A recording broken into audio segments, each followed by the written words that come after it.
Hey guys, what's up? It is Sabrina here and welcome back to another video on my channel. If you guys are new to my channel, I am a Westminster Theological Seminary student and I create content that helps Christian mothers build productive and peaceful homes. So if that's the kind of content you're interested in, go ahead and check out my channel. Today, we are going to be talking about how we live on a single income as a family of 4. I am 22 years old, my husband is 23 years old, and we have been married for almost 4 years, and we have 2 kids, we have a toddler, and we have a baby.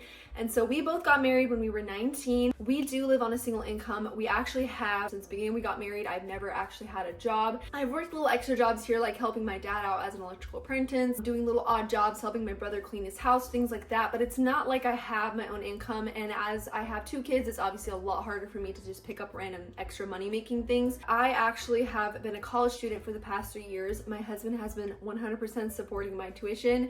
He has been paying for our cost of living, for every single expense, and supporting me through college. Almost done with my master's degree, so we have had no financial aid there. Full degree that we've had to pay for.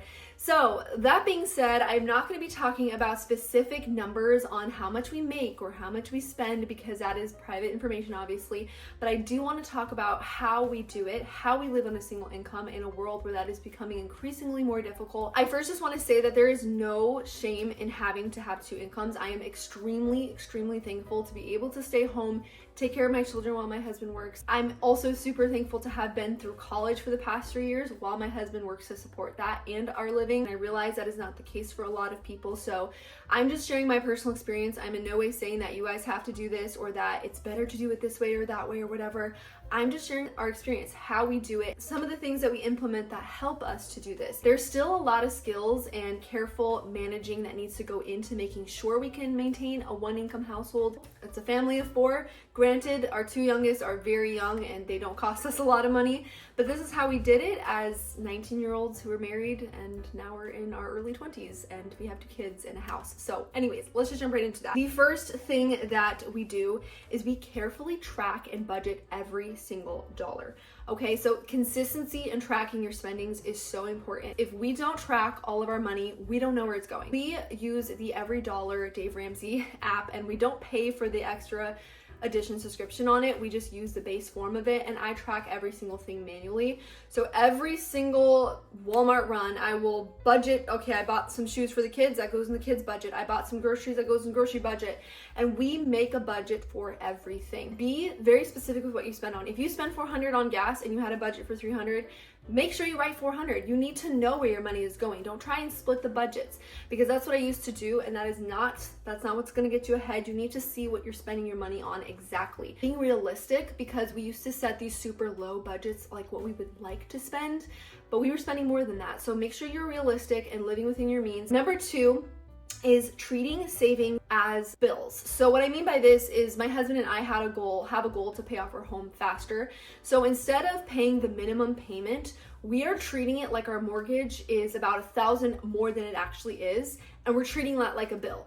Because when you have to make a bill, you're gonna find a way to make that bill be paid, okay? And so that's what we started to do. We started treating our savings, like let's say we want to save $1,000 every month, we're gonna have to treat that as a bill. What we used to do was treat it like an option, like whatever extra we had, we just put into there. Now we treat it like a bill, and because of that, we are much more willing to cut down in other unnecessary spending areas, even if that's the grocery budget. Like, I can learn to make a grocery budget work if I really cut down and be strategic with my meals. So that's what I've decided to do. We treat these things like bills, and psychologically that has helped us actually stick to putting extra money aside into savings. Now, I know people living on very limited incomes don't even have that extra money. So if that's you, obviously this doesn't apply. But for us, where we did have a little extra money and we would just find other ways to spend it, treating these things like bills, we made sure we put that money away and we did not treat it like an option. So the third thing is that we have a no payments rule. Aside from our mortgage on our house, we do not agree with payment. No payments on student loans. Like, we have worked really hard to try and pay every single class up front. We don't want to push it on to the future and then start paying our student loans. No payments on cars. We don't want payments on our phones. We don't want Afterpay or Klarna or anything like that. These days you can get payments on just about everything, so we really try not to do that. If we have a dental problem and we need to fix that tooth immediately. We rely on our savings, our emergency savings. We never ever go into payments, because if something happens to my husband, we want to make sure that I don't have a million payments to keep up with.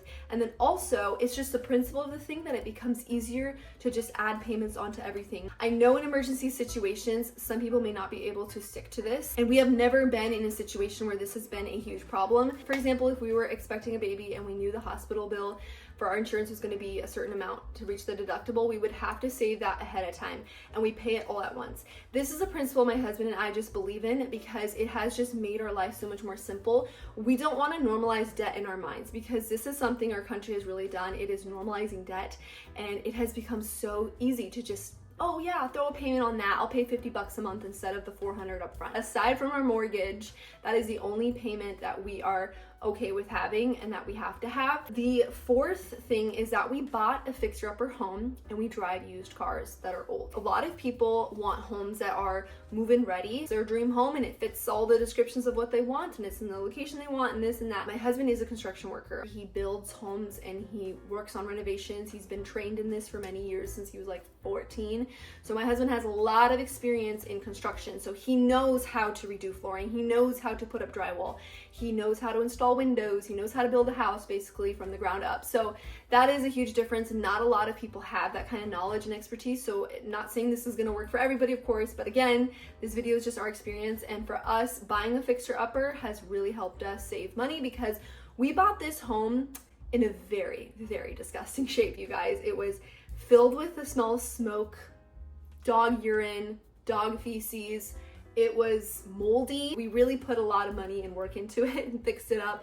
And with all the costs of renovations, was still a lot cheaper than if we would buy this home in the condition that it is currently. I actually grew up in a family where my dad would buy really run-down, broken-down homes and renovate them and basically flip the home for us to live in. I'm very used to the renovating fixer-upper kind of scenario. Buying fixer-uppers and buying cars that are old and used helps a lot. Now again, my husband knows how to fix cars and he knows a lot about cars. He's not an expert, but he has done all of the work and the fixing, and any issues that we have with our cars, he fixes them himself. So that has also saved us money.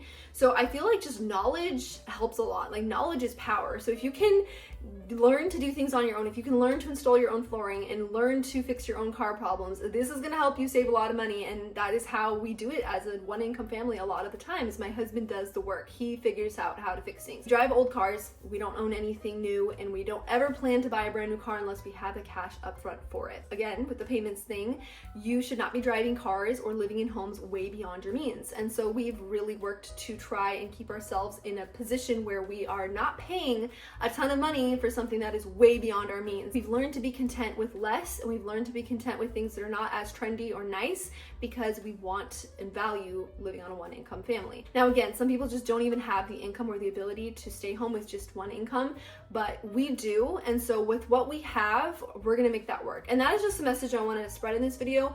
Whatever you have in front of you, make that work for you. Another thing that we do as a one-income family is we do not eat out often, and we don't get coffees out often.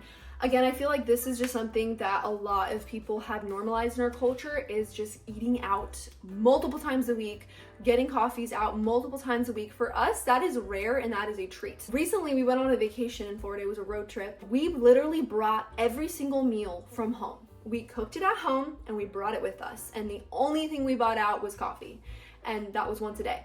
That is how we vacation. That is how we run our home on the daily basis. Like, we do not use eating out, takeout, deliveries, going to restaurants on the fly. We just don't do that, because that would cost way too much. And as our family grows, the cost of eating out is only going to get higher. You could be spending hundreds and thousands of dollars a month on eating out expenses and getting coffees and fun drinks out when you can just make that at home. I have learned to cook a lot of things from scratch, so we don't buy bread anymore. I make that at home for a fraction of the price. We do not buy snacks in our home because those cost a lot. They're packaged, so they cost extra. We don't buy juice because it costs extra.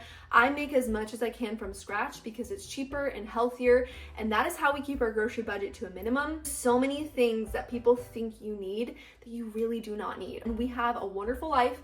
We eat great, amazing tasting, healthy food, and that has helped us save a lot. So just learning how to cook from scratch. And I know some people don't have a ton of time on their hands, but you guys, I grew up with a mom who worked a lot and she had a lot on her plate, and she always found a way to make easy crock pot homemade meals because for her that was fast, convenient, and cheap. So there is a way, even if you have a busy schedule and you're a busy mom and you're a busy dad, there is a way to still have home cooked meals and not rely on food takeout on a daily basis or on a weekly basis. And so I'm not saying you can't treat yourself. You can definitely budget for things like coffee once a month on a Saturday or a dinner out with your husband, but do not make that the norm and do not rely on that, because that is going to sap your money. And as a one income family household, we need to make sure we are being very wise with how we eat and spend our money in those areas. Number 6, only buying something if we intentionally save the cash for it.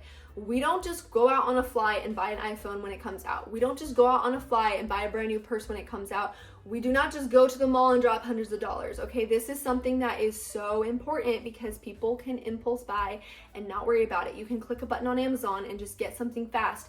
We cannot do that, okay? We have to be so intentional with our purchases and make sure we save the cash in advance and make sure we have the cash in advance. Just goes again into the payment thing. If you cannot afford the item up front, you should not be owning it. Unless it's an emergency health situation, you should not be doing those kinds of things. The next thing is to have higher monthly payments and lower deductibles on insurances. So for things like our health, we know we're in the childbearing age, so I'm going to be having a baby every year or every other year, and so we know we're gonna have that hospital coming up. Instead of having a $10,000 deductible and spending less per month on our medical, we prefer to have higher monthly payments with a lower deductible of like $3,000. And so that means when the time comes for us to go to the hospital and give birth, you know you're going to be reaching that deductible either way, whether it's $10,000 or $3,000. When we pay higher monthly payments, it actually maths out to be less if we have a higher monthly payment with a lower deductible.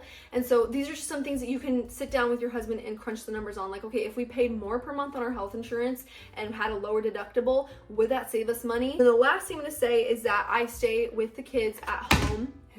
I stay with the kids at home. I hold down the fort so that my husband can work longer hours and put more work in. I miss my husband a lot of the time. I'm home a lot alone with the kids. Last night, my husband literally came home from work at 11 p.m. So he left the home at 6:30 a.m., came home at 11 p.m. And so I am willing to do those kinds of things so that we can stay home with the kids and that we have extra money to put into savings, have extra money to get the things that we need. I would say that we live a very comfortable life. We are so blessed to be able to do that. The work that God has given us has been incredible, and the ability to do that, but a huge component of it is that I need to stay home with the kids and hold down the fort, run the household so that my husband has the freedom and support that he needs to go put in those extra hours at work. So that is just some of the ways that we live as a one-income household family. Again, I know that there's so many caveats to this, and some people are gonna have their extreme situations that are different. Their income is less, their income is more, whatever. For us, this is how we do it. These are just some of the strategies and principles that we implement in our home that makes it possible for us to do this. I'm 22, my husband's 23, and we are so thankful that this is where God has put us in our life and that we're able to have such a beautiful, safe home and such beautiful, healthy kids. I hope you guys enjoyed, and I will see you in the next one.